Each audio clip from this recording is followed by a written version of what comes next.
everybody, and welcome to Poland Daily Travel this evening. Hope you've had a great day, and you look forward to a little travel stories from Ukraine. We've got Patrick Patterson in Kiev and Anthony McFarland Gonzalez, also been traveling a lot in Ukraine over the last year, and he's coming to us from beautiful downtown Bydgoszcz, where he's hanging out with the bats in the belfry of the beautiful church there, and has an excellent view that he's tearing himself away from. That's probably an icon behind him, that picture. I bet it's an icon of a dog. It's not? Mm-mm. No. Okay. It's one of the famous races in Italy. Oh, okay. Yeah. On San Remo. Right. Okay. We got to talk about some of your bike racing one day on these episodes, but let's focus on Ukraine. Recently, Patrick, you went back from the west to the east. We talked about coming, the sort of traveling around in the east. We talked about a train journey in a previous episode. We talked about driving on the roads and strange occurrences out of the darkness. What is it like traveling from Kiev to the west now? What's the general feeling in the country as well, if you could brief us? Just traveling from the east to the west? Yeah. No, sorry. Traveling from the west to the east. No, traveling from Ivano-Frankivsk to Kiev. There's really not a sense of difference. You did that a few days ago, right? I did, yeah. Yeah. Okay. So just tell us. There's not a lot of. It doesn't feel different traveling from the east to the west. The scenery just looks different, but reversed. So you go from the hills and seeing the mountains to the flatlands, city in Kyiv.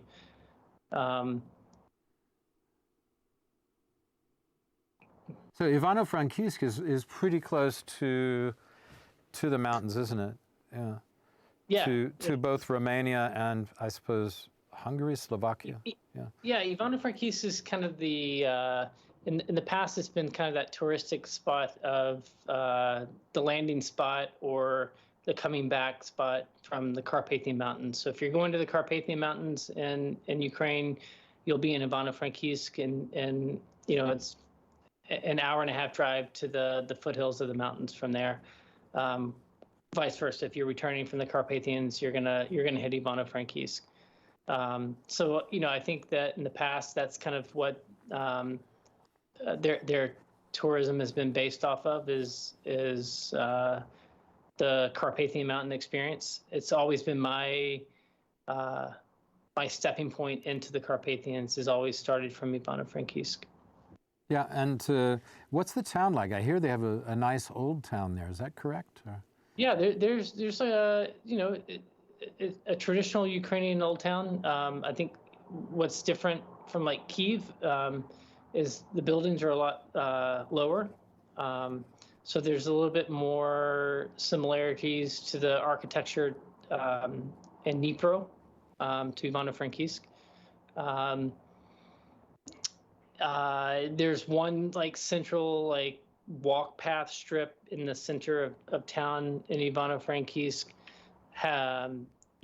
Restaurants, shops, pedestrian walkway or whatever. Yeah. So kind of like the Riverwalk in San Antonio without the river. Oh, okay, that's kind of cool. It's like San Antonio without the river. Okay.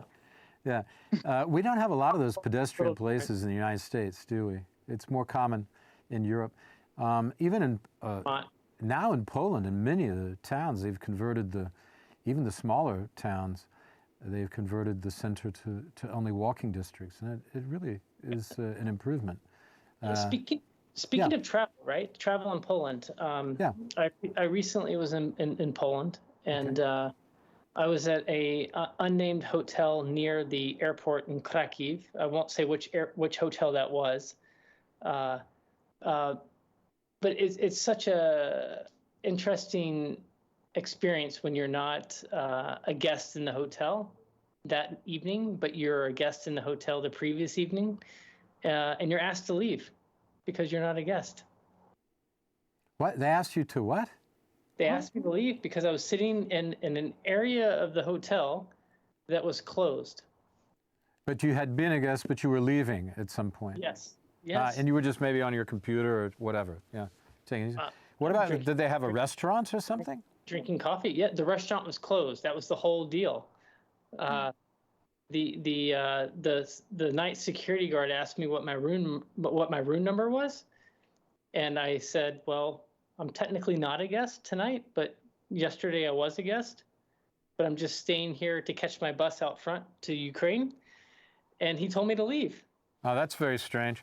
It is. Sometimes you get some old school security people who get a little overexcited, but you should have just stuck to your guns and said, "No, I did.